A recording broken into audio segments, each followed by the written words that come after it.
গুড্ডু তার মাকে অনেক জ্বালাতন করতো, তাই টুনি পাখি একটা গাছের গোড়ায় গুড্ডুকে বেঁধে রাখে আর বলে, বড্ড বাইরে খেলতে যা, তাই না? আমি এখন তোকে এখানে বেঁধে রাখলাম, দাঁড়া আমি রান্না করে এক্ষুনি আসছি।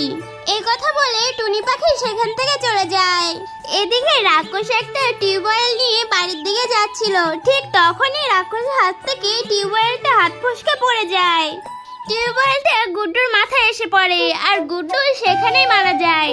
এর বেশ কিছুক্ষণ পরে সেখানে টুনি পাখি আসে আর এসে দেখে তার ছানা মারা গেছে। তাই টুনি পাখি অনেক কান্নাকাটি করতে করতে বলে, হায় রে, কে আমার গুড্ডুর মাথায় টিউবওয়েল ফেলে মেরে ফেলেছে, আমি এখন আমার গুড্ডুকে কোথায় পাই?